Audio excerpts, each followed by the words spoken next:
Hi, this is Conrad Zimmerman of FistShark Marketing. If you're a fan of the show, we hope you'll help support it with a small monthly contribution through Patreon. For less than the price of a barrel of monkeys, you can enjoy listening to us as we carelessly fling our crap around. Just visit patreon.com/FistShark or click the big Patreon button at fistshark.com for more details. And thanks for listening.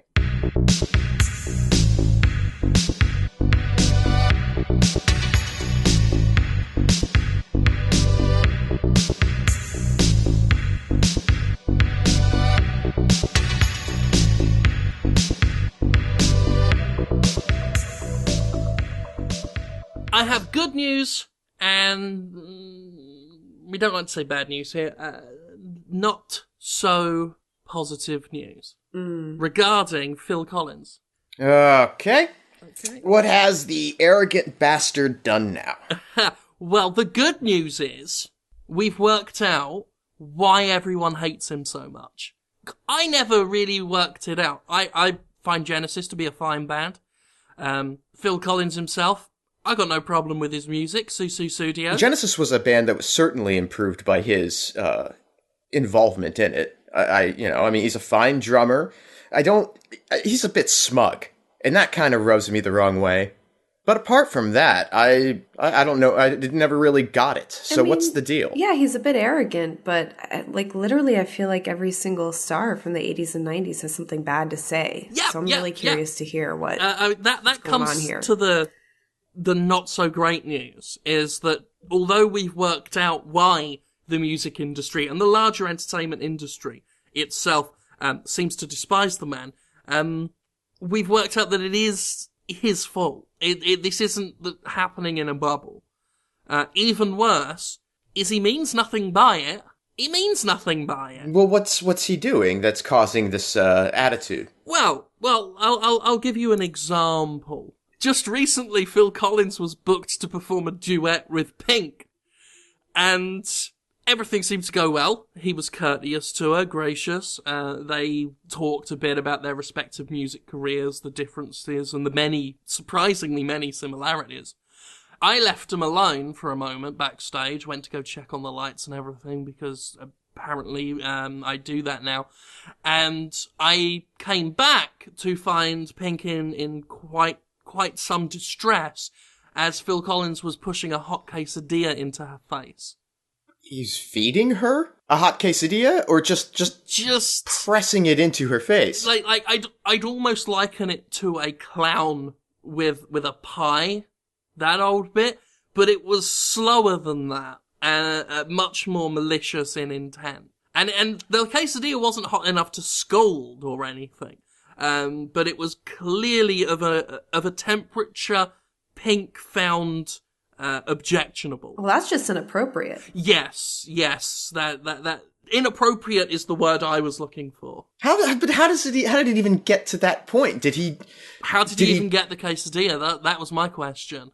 It was so warm, and there was no microwave. If he brought it with him, it would have cooled down. I was wondering why on his list of demands he had 10 lukewarm quesadillas. I mean, I just put it in. I didn't ask questions, but that makes a lot more sense now. How did it get so hot, is my question. I mean, the wider question is, why was he pushing a hot quesadilla into Pink's face?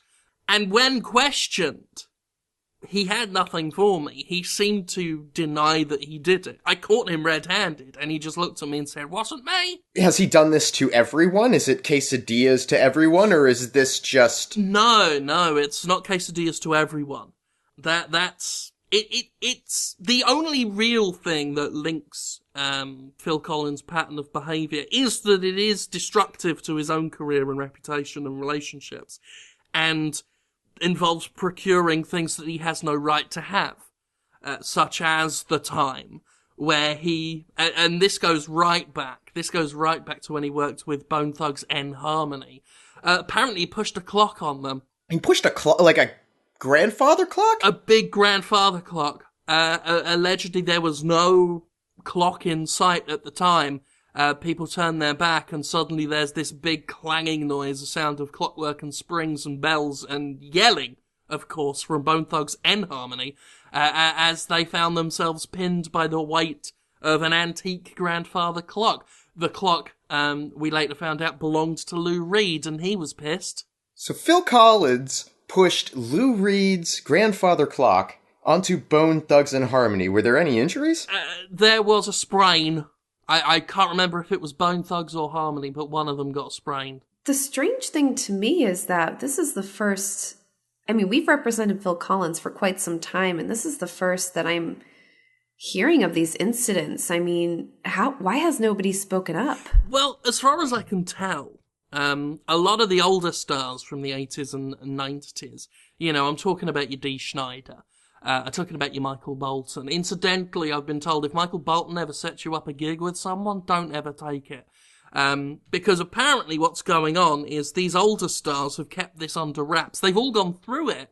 And the reason we're hearing about it now is because we're obviously in a more outspoken age, social media, Twitter, Facebook, MySpace, what have you.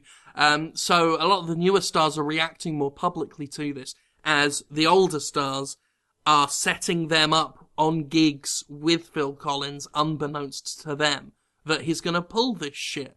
You know, I don't think Taylor Swift can be blamed when she's told she's going to have a gig with a legendary artist. She finds herself in a room with Phil Collins and several big Dungeness crabs.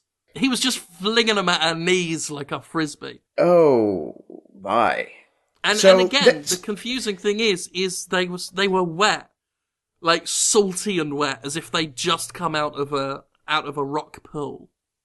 So this is some sort of music industry hazing ritual, is what you're saying? Yes. I actually spoke to Michael Bolton, and he told me that there's a thing they do called taking the fill. And anyone who reaches a certain level of stardom in the industry has, unbeknownst to them, of course, has to take the fill as a kind of initiation. It's the only way you're valid for the Rock Hall of Fame at some point in your career. Wow. So I guess the real question is, does Phil know that this is happening? Well, that's the thing. I honestly can't tell you. I don't know if he genuinely doesn't know what he's doing, doesn't realize it's bad, or even has any memory of it. Now, every time I ask him if he remembers pushing a clock on Bone Thugs-n-Harmony, if he remembers stealing all of Robin Thicke's clothes and putting them in a big fire, all he does is look at me and goes, I remember! So we don't even know if this is his doing. I mean, he could be being led by somebody in the music industry to haze all these new artists.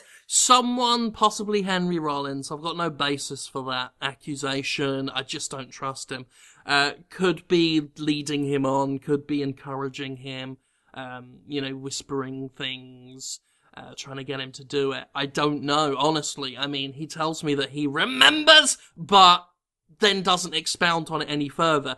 He could just be remembering an episode of The League that he found funny. Okay, so he doesn't seem to have any memory of the event. It only happens in private. But it happens, like, consistently. Like, anytime he's alone with another musician, some disaster is about to occur, basically.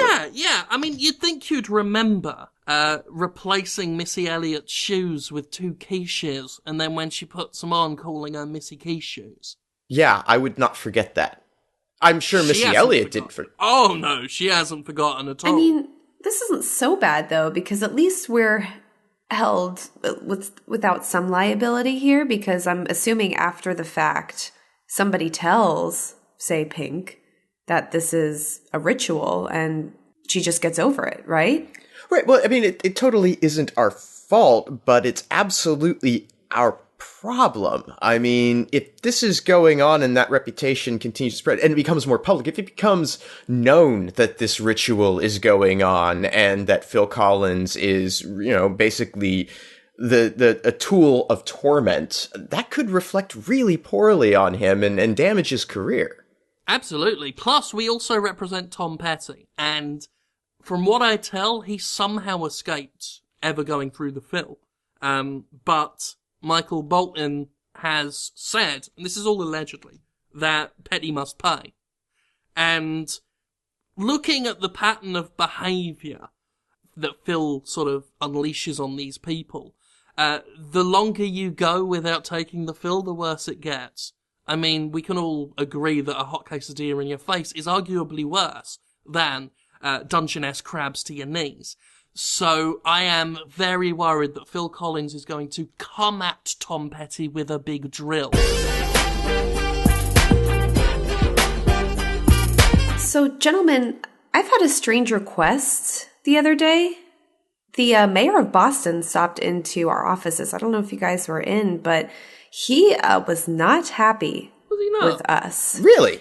No, and I was very much surprised because I thought we did a bang-up job at the St. Patrick's Day parade last week. Mm-hmm. I mean, thousands of people attended. The screams and the cheers, I mean, I felt it went really well. I mean, yeah, more people were screaming than cheering, but I think there was a bigger reaction that was had to our float in the parade than any other float this year, which I'm proud of. To be honest, I don't think I've ever seen a more unified reaction to anything than the one we got for the trebuchet float. Exactly, and this was the first time, at least in recent history, where we even had a float in the parade. I mean, let alone the catapults. It was a spectacle.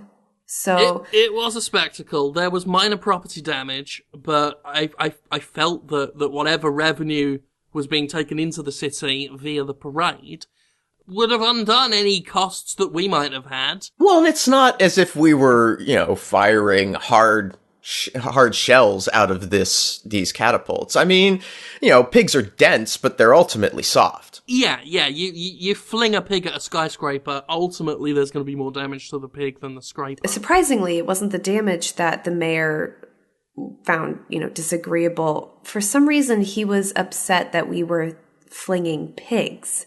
What? Really? It was the pigs. I mean, he's fine with the damage, that tends to happen, in St. Patrick's Day in Boston every year. But for some reason, he came screaming into my office and was just irate at the fact that we even dared to bring pigs in.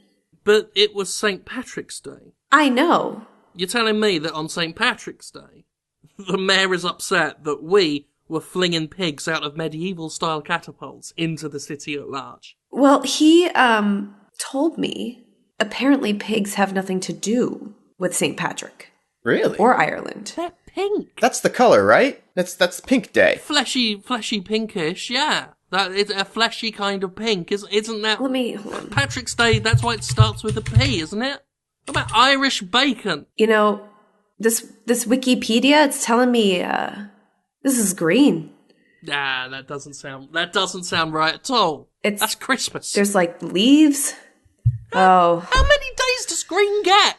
Seriously, that color is everywhere. It gets a whole season. Christmas, witches at Halloween are green sometimes. Yeah, this makes sense now. Yeah, no, I think we got this all wrong. Jim, I don't think you did your research on this. Bullshit, I didn't do my research on this. Every year we do a thing with a pig for St. Patrick's Day. No one complained about the pig grinder last year. Well, the pig grinder was just fun. That's true. The pig grinder was a good time, and afterwards, delicious. Absolutely. The year before that, teaching pigs to drive. That got a good response too, actually. I was a little upset that people were posting videos of it on the internet calling it funny, lol, must say. I was very serious about pig driving school. That was disappointing because we put a lot of time and effort into getting those pigs, roadworthy enough for the event. Yeah. I mean, I had to master the fact that I didn't know how to drive, but lucky for me, the pigs didn't know the difference. Well, and getting them to position their trotters at 10 and 2 was really, that just did not come through to a lot of those pigs. I don't get it. Well, that's why it was pig driving school and not pig guitar school. But so you mean to tell me that we've had this pig thing backwards the whole time? There's no St. Patrick's Day pigs? Because I've always just sort of gone ahead with Jim on this. I'm not Catholic. I don't know. Well, no, me too. I mean, I've been pulling all-nighters every March, so I haven't had time to back any of that up. I guess what is that supposed to be? Like, what are we supposed to be doing? And on what day are we supposed to lead a parade of pig catapults to the beach whereby we fling the rest of the pigs into the ocean? So that is apparently not a thing, is what I'm told. That's not any day. No. There's no day where we fling pigs into the ocean. There isn't a pig flinging Passover or anything like that. Not according to the city of Boston or the internet. So the mayor's upset. If he's not upset about the property damage, what is it? We essentially usurped the idea of St. Patrick's Day. Oh. I mean, we had a large representation this year, and there was not enough leprechauns or green. He was saying stuff about 4-leaf clovers and pots of gold. I didn't understand any of it, but No, I found... I think there was, like, one float with leprechauns in it, but I commandeered that and drove it into a river. Because that had nothing to do with pigs. Yeah, what? They want us to dress the pigs up with, green top hats and silly little jackets before we throw them? No. That's It's demeaning. It really is. To the pigs and to Ireland. And to us. And to us. I'm not going to dress a pig. I mean, Craig's Irish, right? Why don't we just ask him? Well, what if we just get him to tell the mayor that the island is full of pigs and St. Patrick catapulted them into the ocean? But do you think anybody's going to believe it coming from Craig? Oh, that's true. Instead of that, we should just hit Craig with a rolling pin. Well, there's a solution. Oh, it is that time of year again, ladies and gent. Oh, spring's coming! It sure is. Oh, which means we gotta get some cleaning going on. We've let the year go by. Things have sort of built up into a real kind of funk, and it's time to shake out the rafters and really streamline the process and get us feeling all shiny and new. Mm-hmm. Fresh. Refreshing. Mm-hmm. We need something refreshing. Yep. I think it's time we cleaned Craig. Brilliant. This is one of my favourite times of the year. It's something satisfying about seeing a project that you know in your heart you're never going to complete. Like, it's never going to be perfect, right? But you can get it to a state where it's tolerable again. Oh, yeah. I mean, around about January, my eyes started watering from the smell, like the sour smell that he gives off. So resetting the clock on that is something I'm looking forward to tremendously. He gets caked on over time. Just, the blood and the dirt. Yeah. And it just builds up. The hair gets matted. Bits of the skin congeal over. I hear this year he can't even pull his arse cheeks apart anymore, so we're gonna have to cut that open and drain it. Yep. And we're gonna have to do something about the eyes because they've got this crust on them that, I mean, I don't think we're gonna be able to get through to the actual eyes with anything but steel wool. Dirty eyes. That's one thing I've always hated about Craig, is he has got the dirtiest eyes in Boston. That's why I always take special care of them every year, and the fact he's let them go this bad upsets me. Yeah. I mean, we've been jamming at his eyes with sticks that I've been poking in the urinal, which couldn't have helped. No, I'm sure it didn't help, but, it's his responsibility to keep those eyelids open all the time so that they don't start sticking together. And well, yeah, I gave him, 2 bits of fishing line and hooks to keep him open while he's asleep.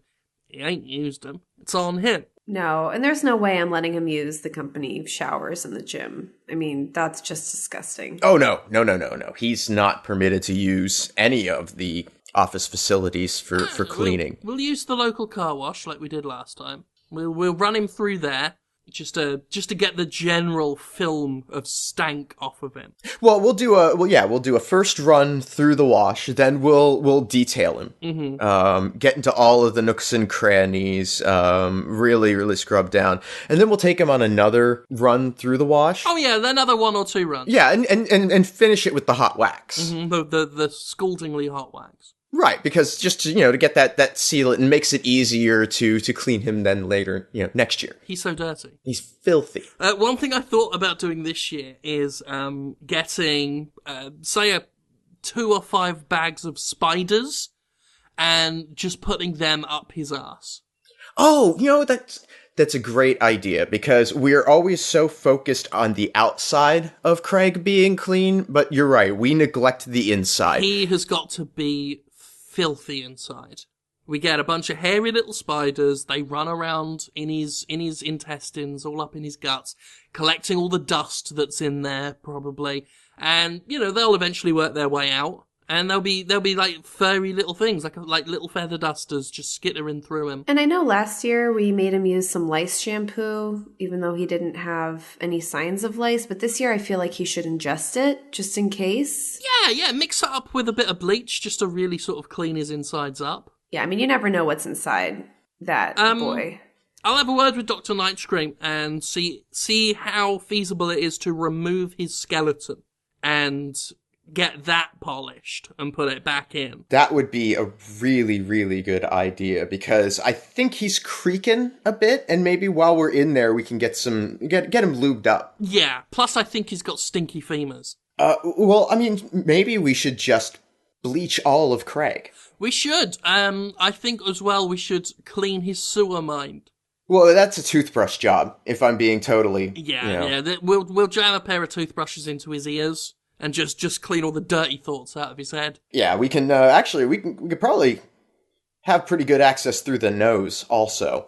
And we just shove in, we can get the whole underside with the brush. That'll be good. Work. If you can really jam it up there so he uses his mouth to breathe, that way I can start grating his tongue, because he always tries to keep his lips shut. Yeah.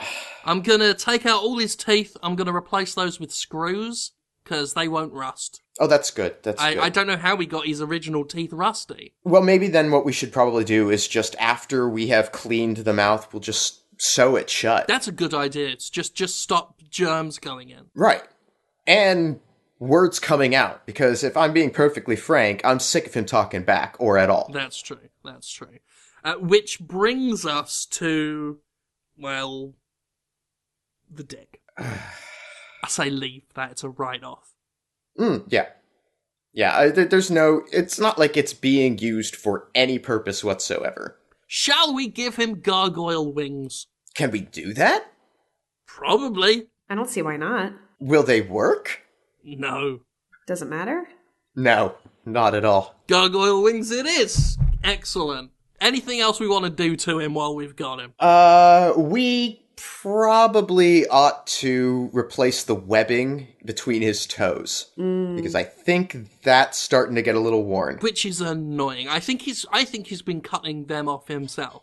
And I'm telling you, how are you going to swim, you idiot? Yeah, he sank in the pond the other day when we threw him in through the ice. So that was his own damn fault. Yeah, like if he had the webbed feet, he'd be able to swim against the rock we'd tied round his neck. He's got nobody to fault but himself there. That doesn't he just help himself. Now, you can lead a Craig to water, but you can't make him stay afloat. You can't drown him either, which I found very frustrating. FistShark Marketing is Jim Sterling, Conrad Zimmerman, and Caitlin Cook. Theme music by Ben Rama. Segue music by Alazar Chan. Our editor is Nick Malone. Get more episodes and learn how to help support the show at FistShark.com. Follow us on Twitter at FistShark for more of our exploits. Complaints can be forwarded via email to fistsharkmarketing@aol.com. And remember, pimpin' ain't easy. Leave it to the professionals. Goodbye.